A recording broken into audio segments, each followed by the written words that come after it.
Okay, so welcome to the third lecture of CA intermediate accounting का, right. So हमें आना है ICAI के स्टडी मटेरियल के हमारे पेज नंबर 4.42 पे, जहां हमने क्वेश्चन नंबर पहले कर लिए थे 5 और 6 फाइनल अकाउंट के, right. Now we will be doing question number और इलस्ट्रेशन 7। Let's start reading. पढ़ते हैं पहले और फिर इसे सॉल्व करते हैं। क्वेश्चन कहता है you are required to prepare a statement of profit and loss and balance sheet from the following trial balance extracted from the books of the international hotels limited. अब हमारे पास क्या क्या है? ऑथराइज शेयर कैपिटल है। हम चाहे तो कितने रुपए के शेयर्स इशू कर सकते हैं? 15 लाख रुपीस के, है ना, जिसमें हमारे पास प्रीफरेंस शेयर्स इशू करने की भी अथॉरिटी है और इक्विटी शेयर्स इशू करने की भी अथॉरिटी हमारे पास है। उसमें से हम कितना इशू कर चुके हैं, लोगों और जनता उसे सब्सक्राइब भी कर चुकी है। हम इशू कर चुके हैं 5000 इक्विटी शेयर्स, सॉरी कौन से शेयर्स? Preference shares. कितने लाख रुपए के? 5 लाख रुपीस के। हम ऑलरेडी इशू कर चुके हैं इक्विटी शेयर कितने के? 8 लाख 5 लाख रुपीस के। हमने परचेसेस भी किए हैं वाइन का, सिगरेट का, सिगार का, एक्सेट्रा और फूड स्टफ का। तो क्योंकि हम होटल है तो हम वाइन खरीदते हैं, सिगरेट और सिगार खरीदते हैं और फूड स्टफ खरीदते हैं। ये डेबिट होगा हमारे एक्सपेंसेस में। वेजेस एंड सैलरी डेबिट में जाएगा। रेंट एंड टैक्सेस एक्सपेंस है। लॉन्ड्री हमारा एक्सपेंस है। अगर हम परचेस करते हैं वाइन, सिगरेट, सिगार और फूड स्टफ तो हम सेल भी करेंगे वाइन, सिगरेट, सिगार और फूड का। ये हमारा क्रेडिट बैलेंस है। कोल एंड फायरवुड ये हमारे एक्सपेंसेस है जो हमें करने होते हैं हमारा होटल चलाने के लिए। कैरियज एंड कुलिज ये भी खर्चा किया हमने, एक्सपेंस है। Sundry expense is also expense. Advertising expense है। रिपेयर भी एक्सपेंस है। रेंट ऑफ रूम, क्योंकि हम होटल चलाते हैं तो हम दो प्रकार का बिजनेस करते हैं, गुड्स भी बेचते हैं और सर्विसेज भी बेचते हैं, और ये दोनों ही हमारे रेवेन्यू फ्रॉम ऑपरेशन है। क्योंकि होटल का जो मेन ऑपरेशन होता है वो क्या होता है? हाँ, या तो फूड बेचना, वाइन बेचना, सिगार्स बेचना और रूम्स प्रोवाइड करना। अब होटल है तो वहाँ बिलियर्ड रूम भी होगा एक, जहाँ लोग खेलते होंगे, क्लब होगा। आप चाहो तो ये बिलियर्ड की इनकम को रेवेन्यू फ्रॉम ऑपरेशन भी मान सकते हो, चाहो तो अदर इनकम भी मान सकते हो। इन्होंने क्या किया है मटेरियल में देखेंगे, हम भी उसी को करेंगे। मिसलेनियस रिसिप्ट पता नहीं क्या है, आप चाहो तो अदर इनकम में रख दो। डिस्काउंट रिसीव्ड अदर इनकम है आपका। ट्रांसफर फीस अगर आपको क्या हुई है? रिसीव हुई है, तो ये आपका अदर इनकम है। ठीक है। Free hold land and building asset है आपका। फर्नीचर एंड फिटिंग एसेट है। इन्वेंट्री ये ओपनिंग स्टॉक है आपका इन्वेंट्री का, सिगरेट, वाइन का और फूड स्टफ का। कैश इन हैंड एसेट है। कैश विद बैंक आपका एसेट है। Preliminary and formation expenses fictitious asset होते हैं, पर इसे राइट ऑफ करेंगे हम, बराबर है ना। इसे बैलेंस शीट में दिखाएंगे नहीं, तो इसको दिखा देंगे हम अदर एक्सपेंसेस में। All right, anything else? 20,000 debenture भी है आपका 6% का। 2 लाख रुपए का आपका डिबेंचर दिख रहा है। क्या आपने इसमें इंटरेस्ट पे किया है क्या? ऊपर कहीं दिखा क्या आपको एक्सपेंसेस इंटरेस्ट का? नहीं दिया ना, तो इसमें एक हिडन एडजस्टमेंट आ रहा है। क्या हिडन एडजस्टमेंट आ रहा है? अगर आपने इशू कर रखे हैं डिबेंचर्स, बराबर है ना, तो आपको इस पे पे करना चाहिए इंटरेस्ट। तो हमें डेट नहीं दी गई है कि कब इशू करे हैं। तो अगर हम ये मानते हैं, एज्यूम करते हैं कि ये इशू किए गए थे debenture from on the first day of a year, या पहले से ही है पिछले साल से, तो पूरे साल का इंटरेस्ट देंगे। या फिर इन बिटवीन द ईयर किया है तो 6 महीने का देंगे। और अगर ये एज्यूम करते हैं कि साल के आखिरी दिन में इशू किए तो फिर इंटरेस्ट देने की जरूरत नहीं है। देखते हैं आगे कुछ एडजस्टमेंट में लिखा हुआ होगा, शायद इसके बारे में नहीं होगा तो इसको हिडन एडजस्टमेंट या एजम्पशन लेके खत्म कर सकते हैं। इसको हाईलाइट करके रख दो सिर्फ। प्रॉफिट एंड लॉस अकाउंट का ओपनिंग बैलेंस है। ये आपका ट्रेड पेएबल लायबिलिटी है। ट्रेड रिसीवेबल आपका एसेट है। इन्वेस्टमेंट एसेट है। गुडविल एट कॉस्ट एसेट है। जनरल रिजर्व का आपका ओपनिंग बैलेंस है। वेजेस एंड सैलरी आउटस्टैंडिंग है, इसकी डबल एंट्री करेंगे। क्या होती है वेजेस एंड सैलरी की double entry? Wages and salary में डेबिट और वेजेस एंड सैलरी पेएबल में क्रेडिट। आपके पास क्लोजिंग स्टॉक दिया है 31 मार्च 2020 का आपका इन्वेंट्री दिया हुआ है। डेप्रिसिएशन लगाना है आपको फर्नीचर और फिटिंग पे 5% पे और लैंड एंड बिल्डिंग पे 2% से। अब आगे क्या दिया है? Equity capital on 1 March stood at 7,20,000, मतलब 1 अप्रैल सॉरी, जब साल शुरू हुआ था तो हमारा इक्विटी शेयर कैपिटल कितने का था? 7,20,000 का, जिसमें थे 6,000 fully paid shares and 2,000 rupees 60 paid. Calculator उठाओ। अगर 6,000 शेयर पे पूरा कॉल किया जा चुका है तो 6,000 मल्टीप्लाइड बाय 100 कितना होता है? M+6 लाख। और 2000 शेयर्स ऐसे थे जिसपे सिर्फ और सिर्फ 60 रुपए ही अभी तक पे किए गए थे, मतलब 1,20,000। मेमोरी रिकॉल करके देखो तो आपको पता चलेगा कि इस तरीके से साल के पहले दिन हमारा शेयर कैपिटल कितने का रहता है, 7,20,000 का। फिर कहानी कहती है director made a call of 40 rupees per share. तो ये जो 2000 शेयर्स है इस पे हम कितने का कॉल करेंगे, 60 रुपए ही अभी तक पेड अप थे ना, तो 40 रुपए का फाइनल कॉल किया।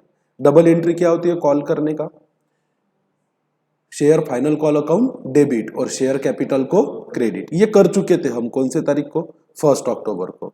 अ share holder could not pay call on 100 shares and he shares were then forfeited. अब एक शेयर होल्डर ऐसा है जिसने पहले 60 रुपए तो पे कर रखे थे, उसको जब फाइनल कॉल किया 40 रुपए का तो उसने क्या पे नहीं कर पाया, 40 रुपए का फाइनल कॉल पे नहीं कर पाया। तो वो 40 तो आया ही नहीं, पर उसने जो पहले 60 रुपए दे रखे थे वो हमने क्या कर लिए, फॉरफिट कर लिए। बराबर है ना। तो हम जब शेयर को फॉरफिट करते हैं तो एंट्री क्या पास करते हैं, जितना फाइनल कॉल अकाउंट था उसको रिवर्स कर देते हैं। तो सबसे पहले एंट्री करेंगे हम शेयर कैपिटल को डेबिट, है ना, शेयर फॉरफिट कर रहे हैं ना, शेयर कैपिटल को डेबिट, फाइनल कॉल को क्रेडिट और शेयर फॉरफीचर अकाउंट को क्रेडिट। उसके बाद क्या करते हैं हम, शेयर फॉरफिट किए तो उसको री इशू करते हैं। बाद में उसको री इशू किया 100 का शेयर कितने में, 90 रुपए में। तो बैंक को डेबिट करेंगे, डिस्काउंट को डेबिट करेंगे क्योंकि 10 रुपए का हम डिस्काउंट दे रहे हैं, या तो आप फॉरफीचर को भी डेबिट कर सकते हैं डायरेक्टली, और शेयर कैपिटल को क्रेडिट करेंगे।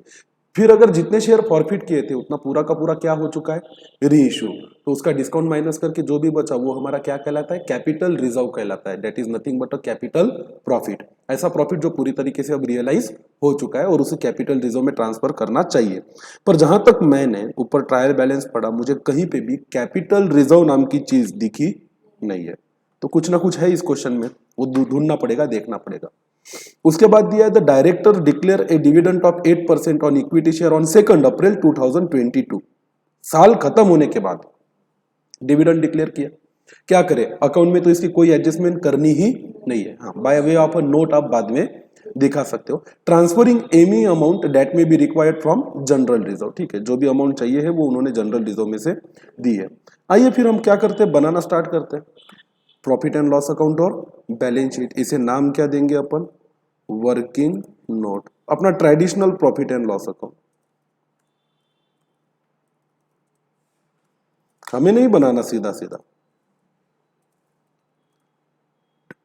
शेड्यूल 3 में हमें सीधी सीधी एंट्री करनी ही नहीं है। हम बनाएंगे क्या, अपना देसी regular traditional profit and loss account, और हम बनाएंगे हमारा देसी रेगुलर ट्रेडिशनल क्या, balance sheet.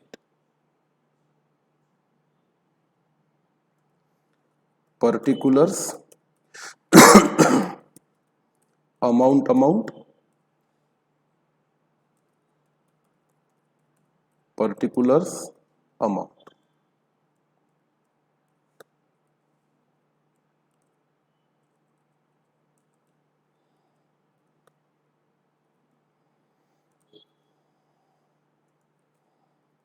Working note number 2, balance sheet.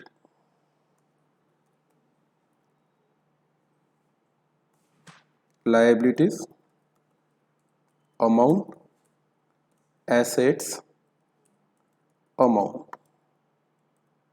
वक्त लगा तो चलेगा, पर हम सीधा सीधा शेड्यूल 3 में नहीं बनाएंगे, नहीं बनाएंगे, नहीं बनाएंगे। हम पहले वर्किंग नोट बनाएंगे, अपना रेगुलर देसी देहाती क्या बनाएंगे, ट्रेडिंग पीएनएल। बिल्कुल समय नहीं लगता, स्पीड अप करेंगे, बहुत जल्दी हो जाएगा। ठीक है ना। तो आ जाओ फिर ऊपर से ट्रायल बैलेंस, ऑथराइज कैपिटल को गोली मारो, उसको शेड्यूल 3 में दिखाना है। यहाँ पे दिखाओ शेयर कैपिटल 8,05,000 और प्रीफरेंस शेयर्स कैपिटल 5 लाख। तो दिखा दो बैलेंस शीट में।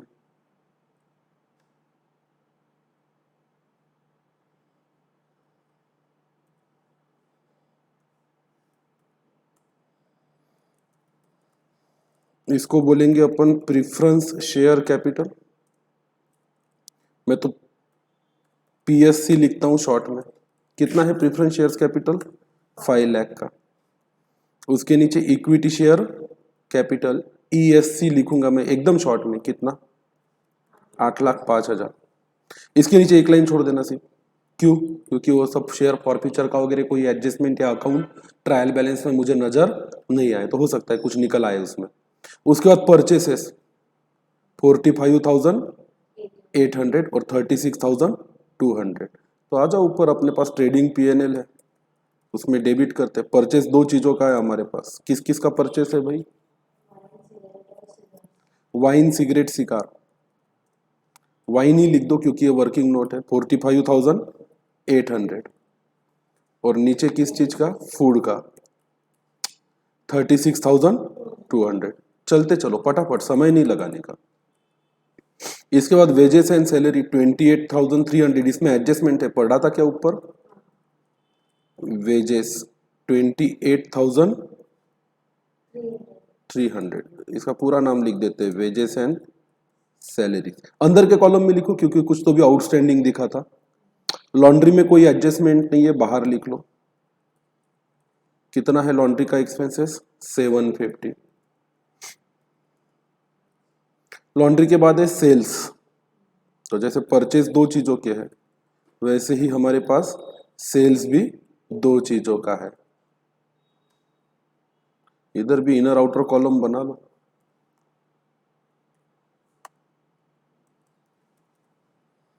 सेल्स में वही दो चीजें, वाइन और फूड। वाइन का सेल कितना है भाई? 68,400। और फूड का कितना है? 57,600। चलते चलो फटाफट। कोल एंड फायरवुड एक्सपेंस है, कोई एडजस्टमेंट नहीं है। 3290 अंदर लिखो। कोल एंड फायर 3290। आगे बढ़ते फटाफट। कैरियज एंड पुलिस 810 एक्सपेंस है। आगे बढ़ो। 810 के बाद सन्ड्री एक्सपेंसेस 5840।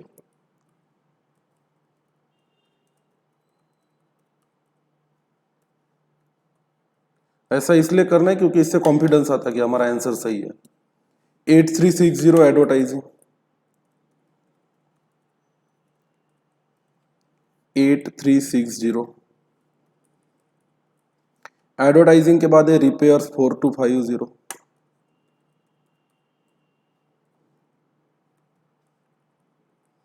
रिपेयर्स के बाद है रेंट ऑफ रूम, ये हमारी इनकम ही है 48,000। इसको बोलेंगे सेल ऑफ सर्विस। ये सर्विस सेल कर रहे हैं ना हम, जैसे गुड सेल करते हैं तो सर्विस सेल कर रहे हैं। सर्विस में क्या क्या आएगा? Room rent 48,000। Billiards other income में डाल देंगे इसको, बाकी ठीक है। Sale of services, room rent बाहर भी लिख लिया तो चलता। 48,000 अदर इनकम में डाल देते हैं इसको। अदर इनकम में अब डालो जो जो मिलता है आपको। रूम रेंट के बाद क्या है? बिलियर्ड्स है। अभी मेन भी हो सकती, अदर भी हो सकती, पर डालो अदर में डालो, जाने दो, कुछ नहीं फर्क पड़ता। 5,700। हमें थोड़ी मालूम है मेन बिजनेस है या। Miscellaneous receipt 2,800। मिसलेनियस रिसिप्ट के बाद है discount received 3300।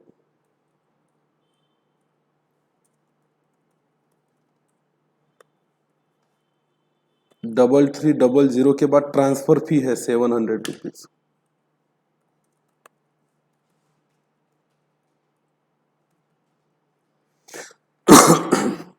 Free hold land and building, इस पे डेप्रिसिएशन लगाना है, तो इसको भाई अंदर के कॉलम में लिखना प्लीज।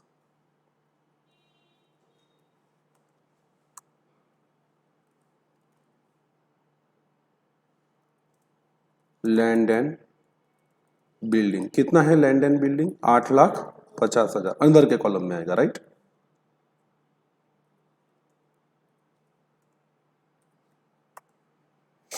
पूरे चला। लैंड एंड बिल्डिंग के बाद फर्नीचर पे भी डेप्रिसिएशन है 86,300 अंदर के कॉलम में एक लाइन छोड़ के। 86,300 पटापट। क्लोजिंग स्टॉक है नहीं, ये ओपनिंग स्टॉक है 12,800 और 5,260। तो यहाँ लिख लेते हैं अपन ओपनिंग स्टॉक। ये तो अब भाई ऊपर ही लिखना पड़ेगा ओपनिंग स्टॉक, ऐसा तो कुछ है नहीं, ये तो हम हमारे कंफर्ट के लिए बना रहे हैं, है ना। एक तो वाइन का है, कितना है वाइन का 12,800, और फूड का है कितना 5260। चलिए ठीक है, आगे बढ़ते हैं। Cash in hand 2200, bank 7680। Furniture के नीचे एक लाइन छोड़ना,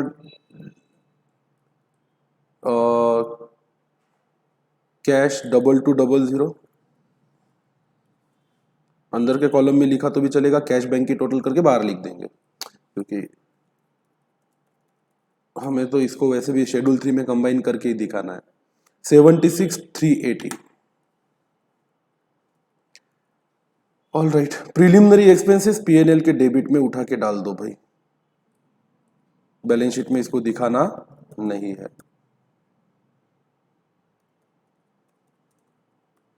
कितना है प्रिलिमिनरी एक्सपेंस 8,000। उसके बाद डिबेंचर है, इसके इंटरेस्ट का क्या करें, कुछ दिया नहीं है। इक्विटी शेयर के नीचे 2 लाइन छोड़ देना, कितना परसेंट डिबेंचर है 6% डिबेंचर। कितना है डिबेंचर का amount 2 lakh rupees.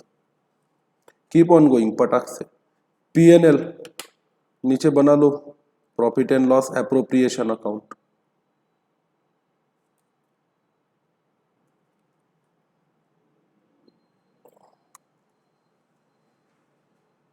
Working note number 3 बना लेंगे, इसको नाम क्या देंगे पता है, profit and loss appropriation account. ये बनाना तो पड़ेगा ही भाई हमें, इसके बिना तो कंफर्ट आने से ही रहा।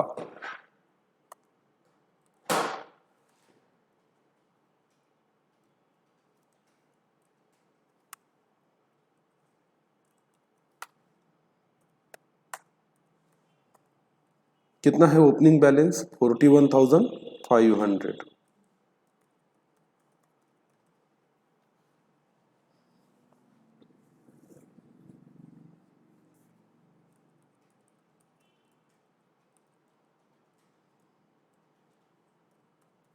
Bye balance BD 41,500। Trade payable liability है 42,000, बैलेंस शीट में दिखा दो।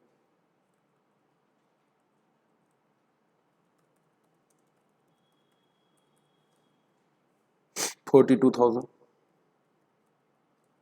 उसके बाद है हमारे पास ट्रेड रिसीवेबल, इन्वेस्टमेंट, गुडविल, सब एसेट है।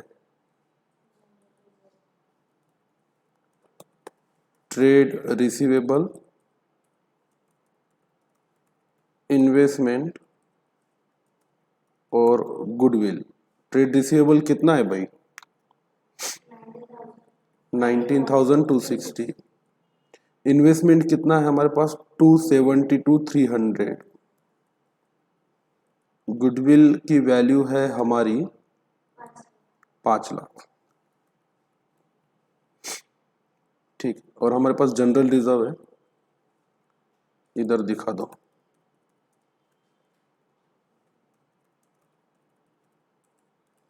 जनरल रिजर्व की वैल्यू है 2 लाख रुपए। सब कुछ डन डन डन डन, अभी तक तो सब सही लग रहा, हर चीज चली गई अपनी सही जगह पे। अब वेजेस एंड सैलरी आउटस्टैंडिंग है, चलो डबल एंट्री करो। Wages and salary payable balance sheet में दिखाओ।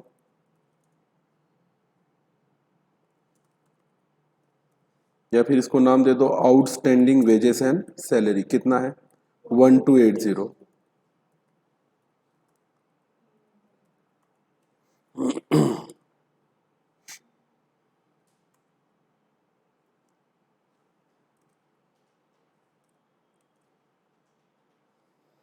आउटस्टैंडिंग सैलरी 1280, एक एंट्री हो गई, क्रेडिट कर दिया। बैलेंस शीट में जाके कहाँ है, वेजेस एंड सैलरी के नीचे एक जगह लाइन छोड़ी थी ना, ऐड करो इसमें क्या आउटस्टैंडिंग कितना 1280 हो गई इसकी डबल एंट्री। क्लोजिंग स्टॉक लिख लो कितना है, जैसे ओपनिंग स्टॉक लिखा वैसे इसका कौन सा स्टॉक लिखना चाहिए हमें, क्लोजिंग स्टॉक। कौन सी दो चीजें हैं ये, एक है वाइन और दूसरा है क्या, फूड। वाइन का कितना है 22,500 और फूड का 16,400, दोनों की टोटल 38,900। चलो डेप्रिसिएशन भी इधर ही कैलकुलेट करेंगे, तो वर्किंग नोट बाद में बनाने की जरूरत नहीं है। फर्नीचर एंड फिटिंग पे कितना परसेंट, 5%। तो आइए बैलेंस शीट में फर्नीचर के नीचे कीजिए लेस 5% डेप्रिसिएशन, कितना होता है 86,300 का 86,300 मल्टीप्लाइड बाय 5%, 4315। 4315 माइनस करो कितना आता बाहर, 81,985। तो एक जगह देने से चलेगा कि डेप्रिसिएशन का इफेक्ट नहीं, पीएनएल के डेबिट में भी डालना पड़ेगा। तो लिखो डेप्रिसिएशन। अब डेप्रिसिएशन दो चीजों पे लगाना है, तो एक है लैंड, लैंड पे तो लगता नहीं, तो बिल्डिंग, बिल्डिंग पे कितना लगाया अभी अभी हम लोगों ने, ये फर्नीचर का है, कितना है फर्नीचर का 4,315। उसके बाद एडजस्टमेंट क्या बोलता है, बिल्डिंग पे लगा दो कितना 2%। लैंड एंड बिल्डिंग है हमारे पास तो लगा दो लेस 2% डेप्रिसिएशन। बोलो 17,000। अब 17,000 गए 85,000 में से कितने बचे, हाँ 8,33,000। That's good. एक एंट्री करने से चलेगा क्या, नहीं, डेप्रिसिएशन में फर्नीचर के नीचे लिखना पड़ेगा क्या, बिल्डिंग। 17,000 दोनों की टोटल करो, 17 और 4 21,315 रुपए। दैट्स इट, ये सब यहां तक एडजस्टमेंट हो गई। अब ये क्या बोलता है, इक्विटी शेयर कैपिटल। चलो इसके लिए वर्किंग नोट बनाओ, इसका सब हिसाब करना पड़ेगा, कुछ तो है उसमें राज, ऐसे ही थोड़ी ना है वो दिया आपको।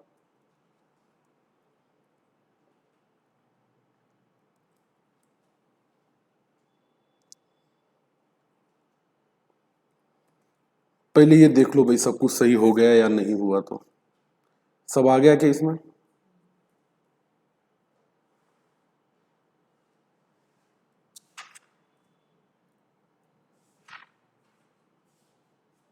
ये रहा हमारा परचेज दो चीजों का, ये भी आ गया, सब आ गया। ओपनिंग स्टॉक भी है भाई दो चीजों का, डेप्रिसिएशन भी है हमारे पास,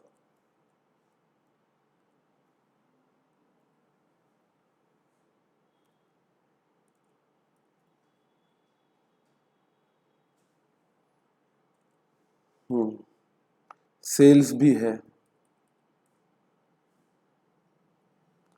सेल्स के बाद रूम सर्विस है और क्लोजिंग स्टॉक है दो चीजों का। चलिए यहाँ तो सब चीजें आ गई है बराबर से, जो आनी चाहिए थी हमारे पीएनएल में। अब आते हैं अपन किस पे, बैलेंस शीट पर। क्या बैलेंस शीट में हर वो चीज आ गई जो आनी चाहिए थी, इक्विटी शेयर कैपिटल भी है, प्रीफरेंस शेयर्स कैपिटल भी है, सब कुछ तो सही दिख रहा है।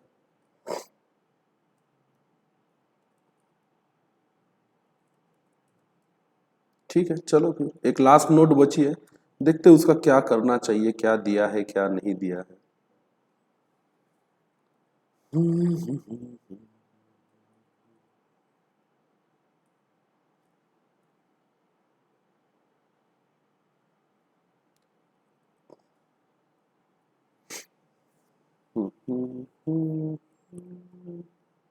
ठीक, पीएनएल एप्रोप्रिएशन में तो एक बैलेंस ले लिया, बनाओ नोट नंबर 4,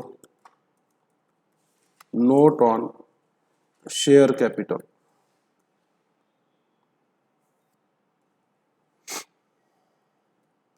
लिखो particular amount,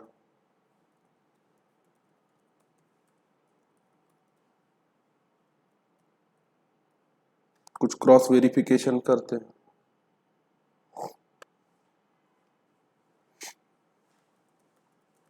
opening balance of share capital कितना है? Opening balance of share capital उन्होंने दिया था, क्वेश्चन में पढ़ो। ओपनिंग बैलेंस कितना था? 7,20,000। कहां से आए थे 7,20,000? 6,000 शेयर्स फुल्ली पेड अप, मतलब कितने? 100 प्लस 2,000 शेयर्स कितने पेड अप थे? 60 पेड अप, इतना था, बराबर है? 7। फिर ऐड किया हमने, कॉल किया, add first and final call. कितना फर्स्ट एंड फाइनल कॉल किया था? 2,000 शेयर मल्टीप्लाइड बाय 40, 4 दूनी 8, 80,000 रुपीज का, बराबर है ना? अब इसमें जितने शेयर के पैसे नहीं आए उसको क्या किया होगा?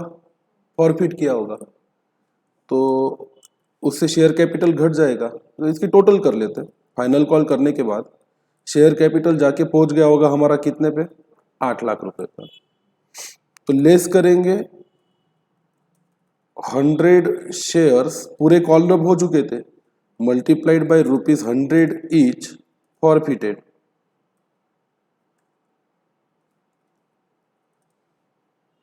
तो ये 10,000 रुपए का तो शेयर उसने पैसा नहीं दिया, तो इन्होंने क्वेश्चन में दिया है कि हमने क्या किया था? फॉरफिट किया था। फॉरफिट करके री इशू कर दिया, ऐड। अब री इशू करेंगे, डिस्काउंट पे भी करेंगे, कैपिटल में तो पूरा 100 ही डालेंगे ना। Add 100 shares multiplied by ₹100 each री इशूड। तो 10,000 फॉरफिट करने के बाद 10,000 री इशू कर दिया, तो ideal closing balance in share capital account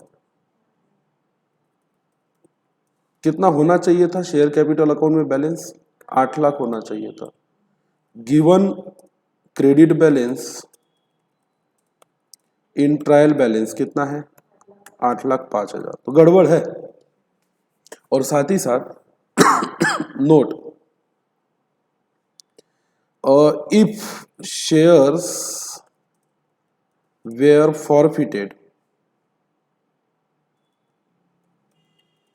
and reissued,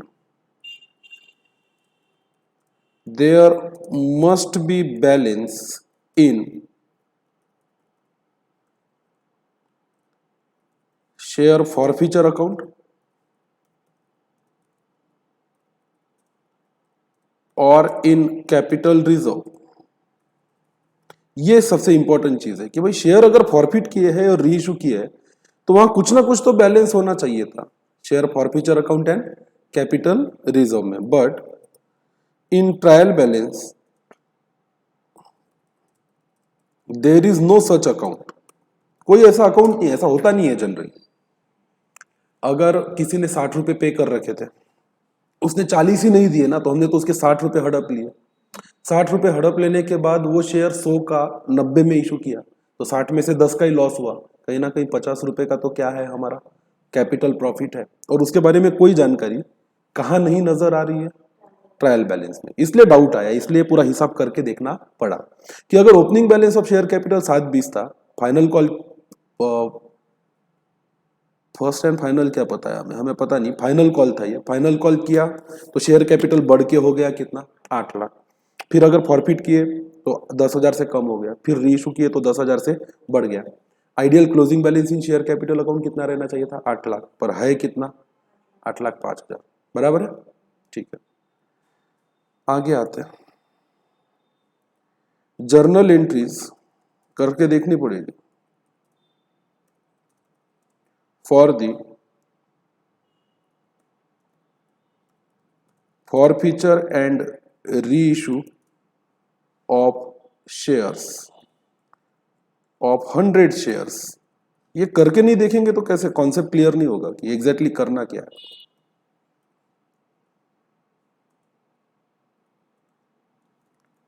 When final call was made, all money except 100 multiplied by 40, final call 40 ही रुपए का था ना,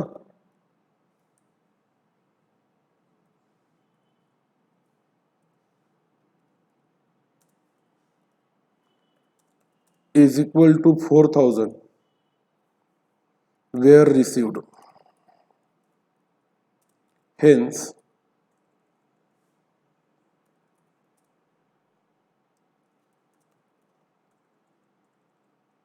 इसका मतलब है ₹4,000 must be debit balance in final call account. पैसा नहीं आया ना, तो ये फाइनल कॉल अकाउंट में अभी भी कौन सा बैलेंस होगा? डेबिट बैलेंस होगा, क्योंकि कॉल किया ही था।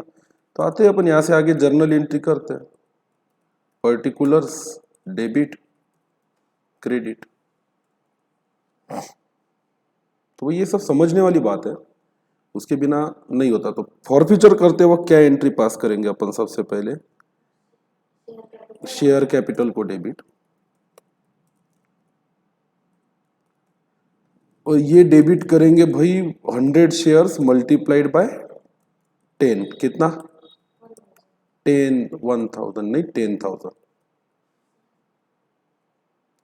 100 multiplied by 100, 100 into 100, 10,000।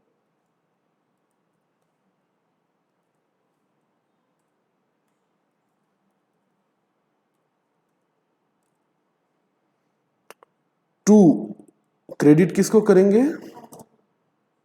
Share final call, क्योंकि उसमें डेबिट बैलेंस था। कितने का? 4,000 का।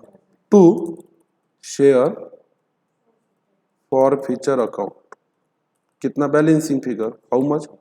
6,000। अरे हाँ की ना? Being 100 shares forfeited for non payment of final call. तो इसका मतलब है कि पहले से भर के रखे बंदे ने 60 रुपए हमने हड़प लिए। अब हम क्या करेंगे? इसके शेयर को री इशू करेंगे। तो एंट्री क्या पास करेंगे? Bank account debit. अब बैंक में तो कम ही पैसा आ रहा है, ये 100 शेयर के बदले कितना रुपए में री इशू हुआ? 90 रुपीज। तो बैंक में आया 9,000। शेयर इशू हुए कितने? टू शेयर कैपिटल, ये तो फेस वैल्यू पे ही करना पड़ता है। 100 मल्टीप्लाइड बाय 100 कितना? 10,000। अब यहाँ लॉस है, पर ये डिस्काउंट आप चाहो तो शेयर फॉरफीचर अकाउंट से एडजस्ट कर सकते हो। तो यहाँ हम शेयर फॉरफीचर अकाउंट डेबिट कर सकते हैं 1,000। ये सीपीटी में पढ़े थे, फाउंडेशन में पढ़े थे। Being forfeited shares reissued and discount on reissue adjusted from forfeiture account। जितना भी डिस्काउंट दिया था रीइशू में वो एडजस्ट कर लिया। कौन से अकाउंट से? फॉरफीचर अकाउंट से। और ये कर सकते, बिल्कुल कायदे से ऐसा करना अलाउ है। तो इसका मतलब शेयर फॉरफीचर अकाउंट में अब कितना पैसा बचा है? 6 था, 1 गया, 5,000 बचा। तो हमें इसको ट्रांसफर करना चाहिए कहां पे? कैपिटल रिजर्व में। तो हम एंट्री क्या पास करेंगे? शेयर फॉरफीचर अकाउंट को डेबिट टू शेयर कैपिटल को credit, sorry to capital reserve को credit 5,000।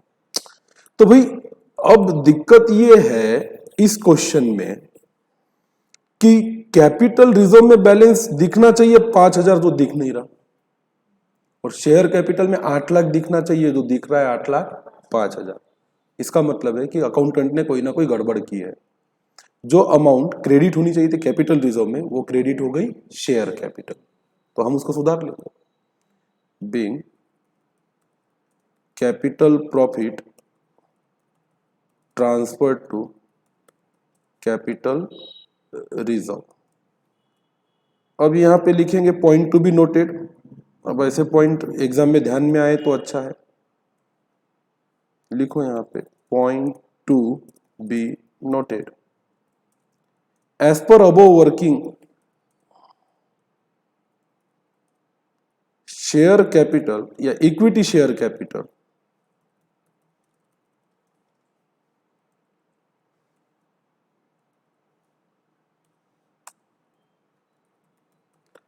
Equity share capital account should show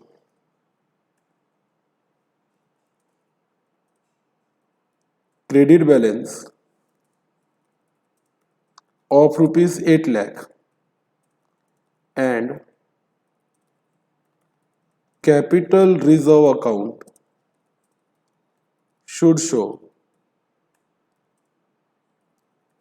credit balance of rupees 5,000. But in trial balance,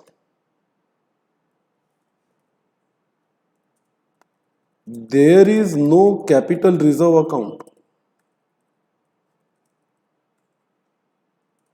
and in equity share capital account, credit balance is 8,05,000। ये थोड़ी सी गड़बड़ है question में। Share capital में 8 लाख रुपए होना चाहिए था, जिसकी जगह पे वो दिख रहा है कितना, 8,05,000। Hence to rectify this error we should pass the following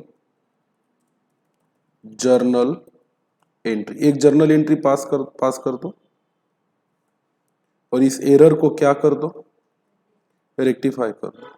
और वो जर्नल एंट्री बड़ी इजी होगी। शेयर कैपिटल अकाउंट को करेंगे डेबिट 5,000 और शेयर कैपिटल रिजर्व को करेंगे क्रेडिट। कितने से, 5,000 से। और फिर हमें जो चाहिए था वो मिल जाएगा। कुछ तो गड़बड़ थी 100% उसमें, वो हमें ढूंढना पड़ा, सुधारना पड़ा। आइए फिर ऊपर आते हैं। लिखना हो गया? ये ध्यान में रखना, ये इंस्टीट्यूट के मटेरियल में बिल्कुल भी सही तरीके से एक्सप्लेन करके दिया नहीं है। और अगर आप फाइनल अकाउंट में ऐसा ही रखते 8,05,000 तो मार्क कट जाते आपका। लेट कैपिटल रिजर्व लेस करेंगे कैपिटल में से 5,000, यहां से माइनस करके अलग से दिखाएंगे उसको। कैपिटल रिजर्व में कितने, 5,000 एंड वी डन। चलो अब टोटल करो, प्रॉफिट निकालो। प्रॉफिट को ट्रांसफर करो कहां पे, प्रॉफिट एंड लॉस एप्रोप्रिएशन में।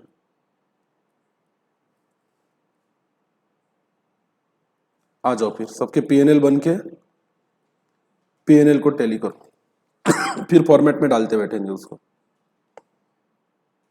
बोल भाई, परचेस की टोटल कितनी आती बाहर,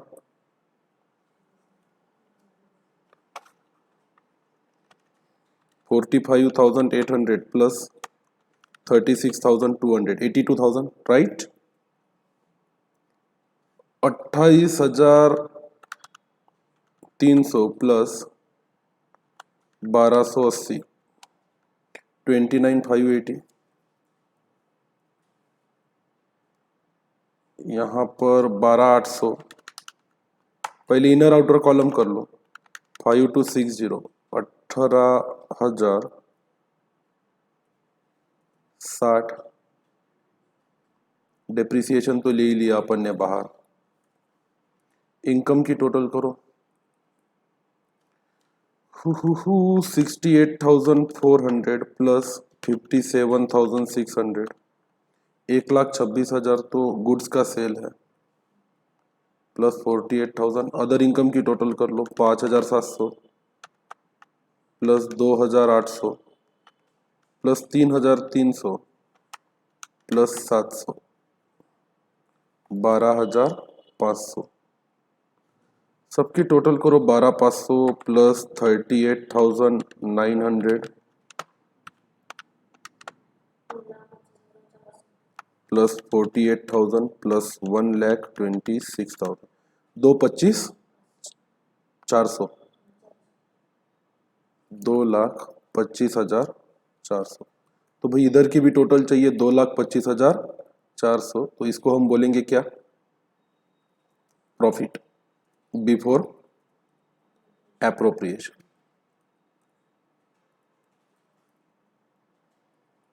चलो भाई प्रॉफिट बता दो, फिर बनाएंगे शेड्यूल 3 इसका।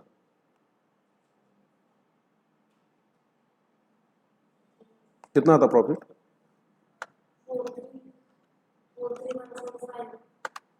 43, एक बार चेक करो। 43145 बोला है, मैं भी चेक कर लेता। -29,580 -750 3290 810 5840 8360 4250।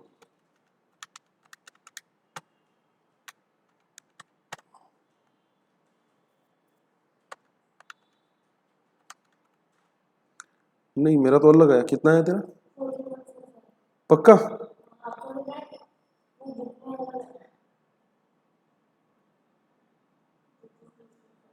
कितना आया?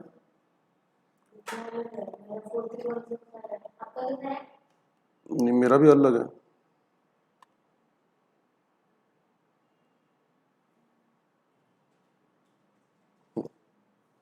इसमें एक ये था कि रेंट छूट गया, ठीक है, तो इसको ऐड कर लेता मैं।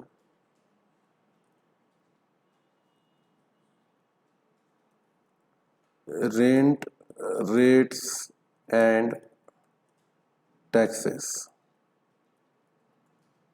कितना था? छूट गया था मेरे से ये 8,900। तो चलो मैं इसको भी ऐड कर देता हूँ। आप टोटल चेक करो और बताओ प्रॉफिट है या लॉस है।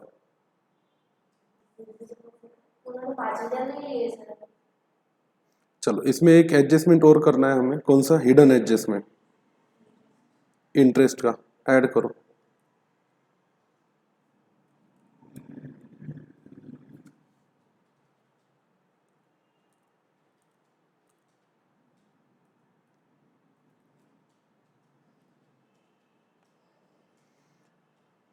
इससे पहले कि हम प्रॉफिट को फाइनल करें, इंटरेस्ट ऑन डिबेंचर एक आइटम ले लो भाई।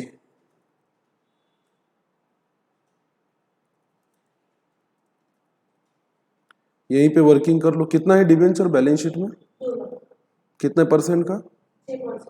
6%। 6% का 2 लाख कितना होता है? 12,000।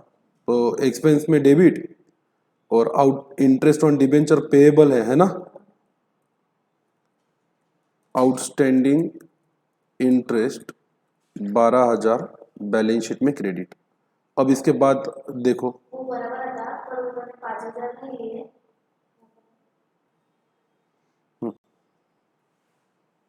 तो इंटरेस्ट ऑन डिबेंचर ले लिया। अब करो प्रॉफिट बिफोर एप्रोप्रिएशन। कितना था बेटा? 22,245। इसको ले आओ एप्रोप्रिएशन अकाउंट में। By net profit for the year 22,245। Closing कर दो इसका। टू बैलेंस शीट कितना? 63,745। ये कैरी कर लो बैलेंस शीट में 63,745 और टैली करो बैलेंस शीट।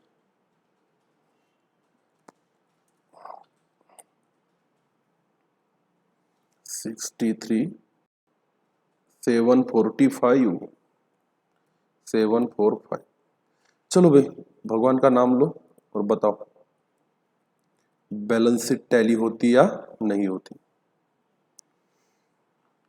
तो बैलेंस शीट में सबसे पहले इनर आउटर कॉलम की टोटल कर लो। Equity share capital, preference share capital में से कैपिटल रिजर्व का बैलेंस माइनस करो, बराबर है। तो बाहर आ जाएगा 13 लाख। डिबेंचर 2 लाख के, trade payable, general reserve, outstanding wages salary, capital reserve का एक बैलेंस निकाला, आउटस्टैंडिंग इंटरेस्ट, पीएनएल। कितना आता है लाइबिलिटी साइड का टोटल?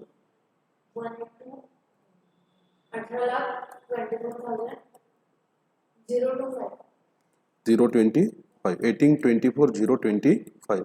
तो क्या एसेट की भी टोटल उतनी है? तो ये इसका मतलब एक क्वेश्चन हमने सही से सॉल्व कर लिया। अब बात आती है क्या बनाने की? फॉर्मेट। अब बैलेंस शीट में सबसे पहला पार्ट इक्विटी एंड लायबिलिटी का, अदर पार्ट एसेट्स का। इक्विटी एंड लायबिलिटी में 3 पार्ट, कौन से? शेयर होल्डर्स फंड,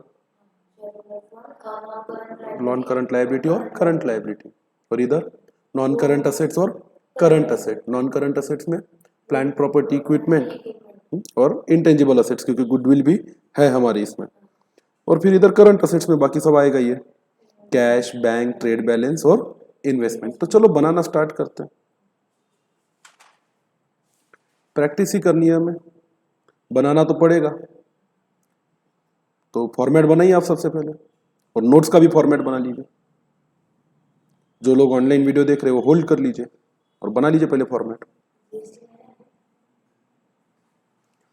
हाँ, तो इसका फॉर्मेट एक बार देख लेते हैं क्या क्या आएगा फॉर्मेट में।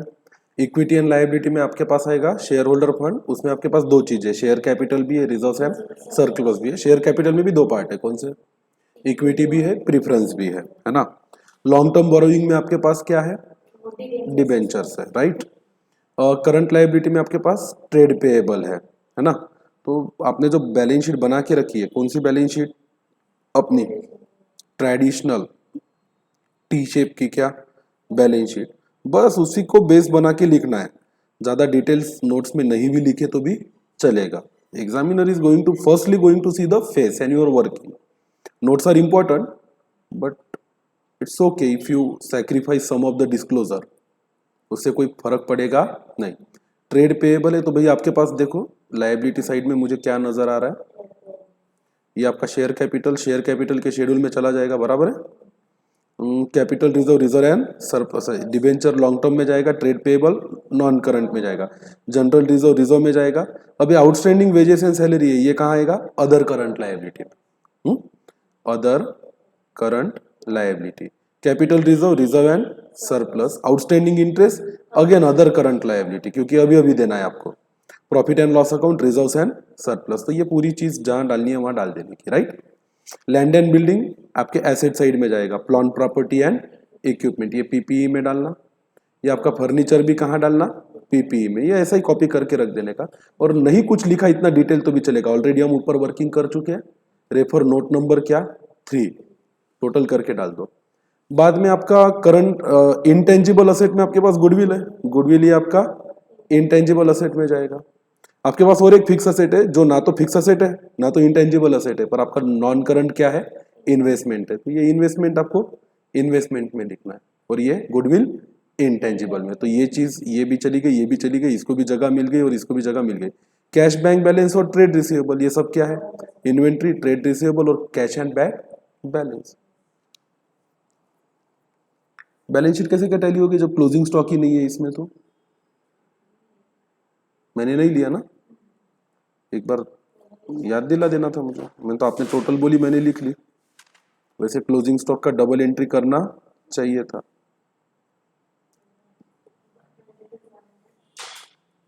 इन्वेंट्री कितना है, दोनों की टोटल करके बताओ, है ना 38,900। ऑलराइट, यहाँ पे आपका इन्वेंट्री 38,900 डाल देना। चलो आगे बढ़ते, फिर आपका पीएनएल में क्या क्या दिखना चाहिए आपको, जो आपका देसी पीएनएल है उसी को बेस बना के आपको क्या बनाना है, शेड्यूल 3 का पीएनएल। मैं दिखाता हूँ आपको, एक बार देख लीजिए, तो फिर आप घर पे इसको बना सकते हो लेक्चर खत्म होने के बाद। Take it as a homework. ये है हमारा बना बनाया। अब आप अगर शेड्यूल के हिसाब से देखोगे तो आपको कहाँ पे कौन सी चीज डालनी है। सबसे पहले आपका रेवेन्यू फ्रॉम ऑपरेशन, जो आपका मेन इनकम है। मेन इनकम क्या है आपका, सेल, रेवेन्यू फ्रॉम ऑपरेशन में जाएगा, वाइन का भी और फूड का भी। Sale of service, room rent भी रेवेन्यू फ्रॉम ऑपरेशन, तो मेरे ख्याल से ये दो चीजें कहाँ जाएगी, रेवेन्यू फ्रॉम ऑपरेशन। बिलियर्ड से आने वाला miscellaneous receive, discount, transfer fee, ये सब आपका कहाँ पे जाना चाहिए, अदर इनकम में। तो इनकम वाला पार्ट कंप्लीट हो गया, इसमें कोई डाउट नहीं, शाबाश। फिर है आपका expenses, cost of material consume. अब ऐसा कौन सी चीज है जिसका हम मटेरियल खरीदते हैं, फूड का, और बाकी तो बनी बनाई चीजें क्या है, वाइन है। तो कॉस्ट ऑफ मटेरियल कंज्यूम क्या, फूड का परचेस, एड फूड का क्या, ओपनिंग स्टॉक, लेस फूड का क्या, क्लोजिंग स्टॉक। ये हो गया कॉस्ट ऑफ मटेरियल कंज्यूम। तो ये तीन चीजें, फूड का परचेस, फूड का ओपनिंग स्टॉक, लेस फूड का क्या, क्लोजिंग स्टॉक। क्योंकि हम फूड बना बनाया नहीं खरीदते, हम फूड के लिए रॉ मटेरियल खरीदते हैं, फिर बना के क्या बेचते हैं, फूड बेचते हैं। उसके बाद है नीचे परचेस ऑफ इन्वेंट्री। अब इन्वेंट्री मतलब बनी बनाई चीज। क्या बनी बनाई चीज खरीदते हैं अपन? वाइन। तो ये वाइन का परचेस आएगा कितना? 45,800। उसके बाद है change in inventory of finish good. हमारे लिए फिनिश गुड क्या है? वाइन। वाइन का opening stock minus closing stock. तो ये भी चीज अपनी सही जगह पे चली गई। फिर अगला है एम्प्लॉय बेनिफिट एक्सपेंसेस। इसमें एक ही चीज आएगी, क्या? Wages and salary. तो परचेस सही, हर जगह अपनी सही जगह चली गई। उसके बाद है आपका फाइनेंस कॉस्ट। आप तो डिबेंचर पे आपको क्या पे करना होता है? इंटरेस्ट। तो ये भी चीज आपकी उसके सही जगह पर चली गई। उसके बाद डेप्रिसिएशन एंड अमोर्टाइजेशन अलग से नहीं दिखाया क्या आपने? हाँ, इसको एक अलग से दिखाना चाहिए। डेप्रिसिएशन एंड अमोर्टाइजेशन एक कैटेगरी बना लीजिए।